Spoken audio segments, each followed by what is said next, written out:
Johnny adalah anak SD asal Jakarta dengan keluarga yang sederhana. Ayahnya bekerja di pemerintah daerah dan ibunya adalah seorang rumah tangga. Mereka hidup di rumah yang sederhana dan keluarga mereka sangatlah sejahtera. John, kecilin sedikit volume TV-nya. Papa sedang ada tamu nih, teriak papa dari ruang tamu. Iya pak, jawab Johnny mengecilkan volume televisi dengan remote control. Papa Johnny sedang kedatangan tamu. Dengar-dengar, orang itu adalah pengusaha asal Kalimantan. Entah apa yang membuat orang itu sering datang akhir-akhir ini. Biasanya Johnny kenal dengan semua teman papa. Tapi kali ini berbeda. Johnny sama sekali tidak mengenalinya. Baiklah kalau begitu. Yang penting bapak jamin jalannya supaya lancar. Saya akan kirim lewat ATM saja biar cepat. Itu yang Johnny dengar terakhir kali sebelum tamu itu pulang.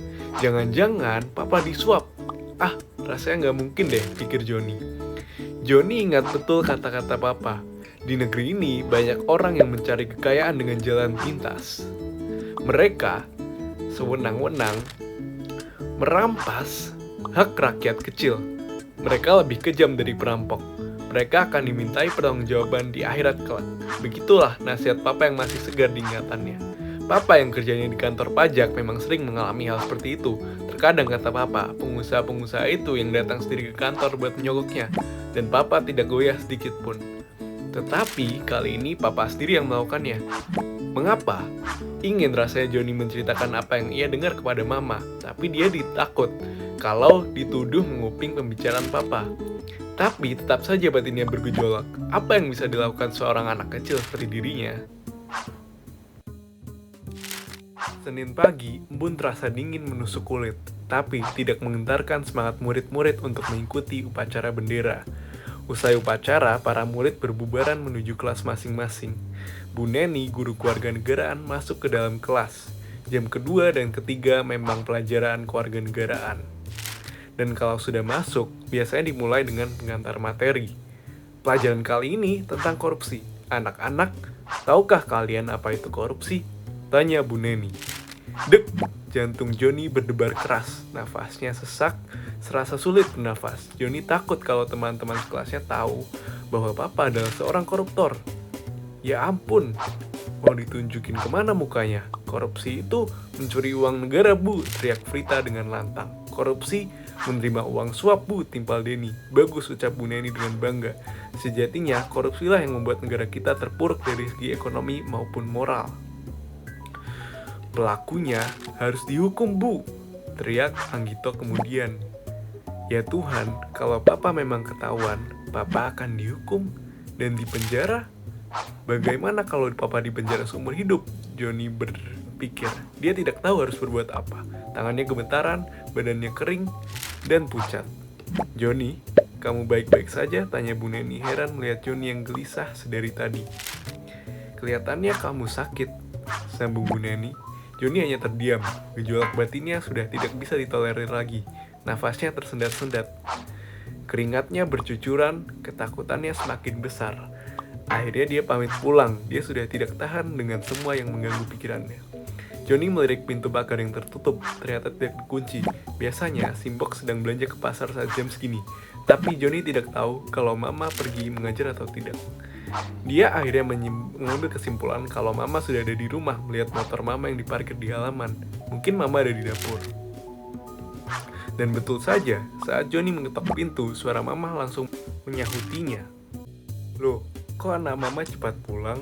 Ada rapat di sekolah ya, terka mama. Enggak kok ma, kata Johnny. Johnny lagi gak enak badan saja, makanya tadi Johnny permisi pulang, jawabnya. Dan sesaat masuk ke dalam kamar dan menanggalkan seragamnya. Beberapa menit saja Johnny sudah ada di dapur bareng mama yang sibuk memasak lontong kesukaannya. Ma, ujar Johnny memulai. Apa benar papa korupsi? Johnny bertanya hati-hati sekali ketika melihat mama tidak sibuk lagi. Jelas, mama kaget. Astaga Johnny, kamu ngomong apa sih? Dari mana kamu dapat informasi seperti itu? Mama shock. Anu mah, Johnny menghentikan pembicaranya sebentar. Sebenarnya Johnny dengar dari pembicaraan bapak dengan tamu yang sering datang kemari itu loh. Om Hendrik, jadi kamu menguping pembicaraan bapak kamu, selidik mama. Bukan begitu ma, kebetulan Johnny memang dengar pas lagi nonton TV.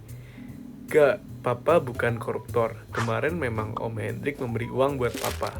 Tapi kamu tahu apa yang papa lakukan? Johnny menggeleng. Papa menerima uang itu. Berarti Johnny mencoba menebak, tapi tujuannya supaya membuktikan bahwa Om Hendrik itu bersalah. Papa yang tidak kehabisan akal segera menyusun strategi. Dan barusan tadi, Om Hendrik sudah ditangkap, kata papa. Dia akan dihukum atas perbuatannya, jelas mama. Jadi, papa nggak akan dipenjara, matanya Johnny gelisah. Mama menggeleng. Papa nggak akan dihukum, malah polisi akan memberikan apresiasi buat papa yang ikut membantu memberantas korupsi. Seharusnya kamu bangga dong punya papa seperti itu, bukan malah berprasangka yang enggak. Benar ma, Johnny minta maaf deh sama papa nanti. Satu lagi, mama nggak suka sifat tertutupmu. Kalau ada masalah, jangan disimpan sendiri. Kasih tahu sama mama. Teman-teman, dari cerita tersebut, kita dapat belajar bahwa korupsi merupakan hal yang serius. Korupsi tidak hanya membuat negara kita terpuruk, baik dari segi ekonomi maupun moral, tetapi juga buruk bagi orang-orang di sekitar koruptor itu sendiri. Dampak korupsi secara langsung dan tidak langsung bisa melebar, dan tidak hanya pelakunya saja yang bisa merasakan. Keluarga pun akan ikut terseret lantaran menjadi bahan cibiran sejumlah pihak, khususnya dari orang-orang di lingkungannya. Alhasil, pihak keluarga terlebih anak-anak dari pelaku korupsi akan membatasi diri bergaul dengan lingkungannya. Contohnya seperti tadi, jika Papa Joni benar-benar korupsi, bayangkan apa yang akan terjadi kepada Joni. Jika dilanjutkan, tentu akan menyebabkan pihak keluarga tidak nyaman, bahkan parahnya tidak lagi mampu menerima kenyataan. Bahkan terjerumus kepada hal-hal yang sejatinya merugikan diri sendiri. Misalnya, ada keluarga yang frustasi ke jalur yang salah, bisa mabuk-mabukan atau lainnya. Yang pasti itu semua kita tidak inginkan terjadi. Oleh karena itu, meskipun kita selalu mendengar bahwa korupsi buruk untuk negara, untuk perekonomian, terkadang kita juga harus ingat bahwa korupsi juga buntruk untuk koruptor itu sendiri. Sebagai pemimpin masa depan, penting bagi kita untuk mengetahui apa itu korupsi dan berbagai bahayanya. Dan ini yang akan kita bahas di video ini. Simak terus ya. Apa itu korupsi? Korupsi berasal dari bahasa Latin corrumpere yang dijabarkan oleh Henry Campbell Black dalam Black's Law Dictionary sebagai perbuatan yang dilakukan dengan maksud memberikan keuntungan, namun bertentangan dengan tugas dan hak orang lain.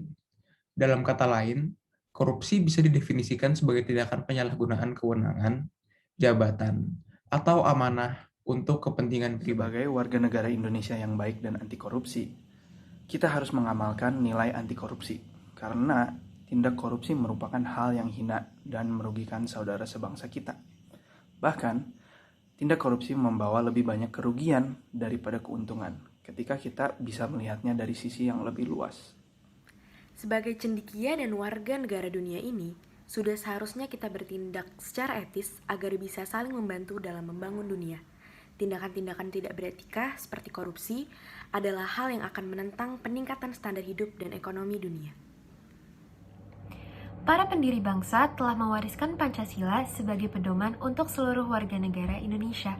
Oleh karena itu, nilai-nilai Pancasila haruslah kita jalani sebagai bentuk penghargaan atas jerih payah para pejuang kemerdekaan. Tentu saja, aksi korupsi bukanlah contoh perilaku warga yang setia menjalani Pancasila. Seperti yang disebutkan dalam sila kelima Pancasila yang berbunyi keadilan sosial bagi seluruh rakyat Indonesia, sila ini menunjukkan bahwa negara kita memiliki nilai yang bertentangan dengan korupsi, yang menimbulkan ketidakadilan dan hanya menguntungkan oknum tertentu saja.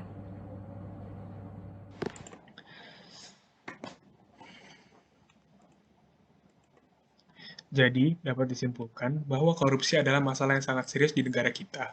Hampir setiap hari, kasus terkait korupsi diberitakan oleh media massa. Kenyataannya, praktik korupsi yang terjadi di Indonesia bukan hanya melibatkan masalah personal, tetapi juga instansi politik dan hukum, bahkan pemerintahan. Pemerintah sendiri telah berusaha untuk mengatasi masalah ini, namun belum juga berhasil. Bahkan survei terkini menunjukkan bahwa urutan indeks korupsi di Indonesia saat ini berada di urutan 102 dari 180. Sebagai warga Indonesia yang anti korupsi, kita harus giat untuk menggalakkan terus kesadaran diri kita dan orang-orang di sekitar kita tentang bahaya korupsi. Mari berkomitmen bersama untuk melawan korupsi. Terima kasih.